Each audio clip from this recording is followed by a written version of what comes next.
First time performing in New York. Give it up for Elizabeth Collins, everybody.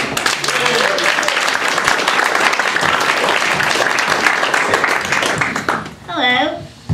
Hello. Have any of you guys been paying attention to some of the gay rights issues that are going on in our country? Anyone? Well, basically, in case you haven't, there are still some people out there who do not believe that homosexual couples deserve the same rights as heterosexual couples, that they shouldn't get married and they shouldn't have children. And I was actually raised by gay men, so I know they shouldn't. They ruined my life. I think that when I tell people I was raised by gay men, they like to imagine me standing with these two very fashion-forward white men with sweaters tied around their necks. But in reality, I live with these three big, tall, hairy guys that sat around in old jeans and sports jerseys. I live with my dad, his boyfriend Dale, and their friend Greg.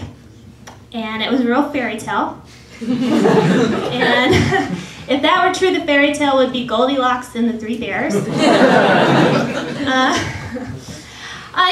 though they like to drink beer and sit around and watch football, don't think they didn't also make time for cocktails and the sound of music. Because they did, repeatedly. My dad would force me to watch the following films over and over again: Funny Girl, Auntie Mame, and The Color Purple. Some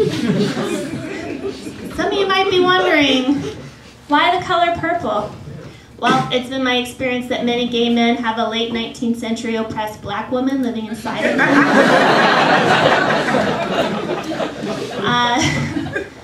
The worst thing about being raised by gay men is that you're not just raised by them, but their entire entourage. So I had about 8 to 10 gay men trying to tell me how to be a woman. They like to call me their little diva in training. Except when I got older, I started to realize that men don't actually want to date divas. The guys at school didn't find Barbra Streisand attractive. They like to give me advice, like how to walk. They'd be like, you need to walk, sway your hips like this. I was only 12, though. My gym teachers thought I might have some severe form of scoliosis. I had a really hard time coming out to my boyfriends about my dads because I wasn't sure how they would take it. I had this one boyfriend who liked to come over and watch football with my dads and all their friends, and I wasn't going to tell him, except he had this really bad habit of saying things were gay, like, that's gay, you're gay, oh my god, don't be gay. And finally, look, these guys that you're watching football with are gay. And he got so mad. He was like, why didn't you tell me? I have been letting them slap me on the ass. And I was like, sorry. When I was younger and I would see those movies like Freaky Friday where the parent's body gets swapped with the child's body, I would just be like, oh my god, I hope that never happens. I would probably never get my body back. So for the first half of my childhood, my dad was actually married to my mother. And for the second half, he was devoted to a 6'4" black man named Dale. And we lived in the South, as you know, where they are known for their love of gays and interracial relationships.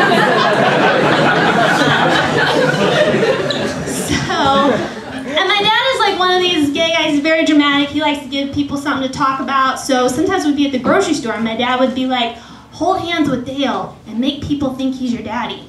And I'd be like, why don't you go around holding hands with Dale and tell people how he's your daddy? When I would start to have to tell my friends that my dad was gay, some of my friends would be like, that is so cool, I wish my dad was gay. And then some of my friends would be like, well, if her dad is gay, what does that make you? I'd be like, I don't know.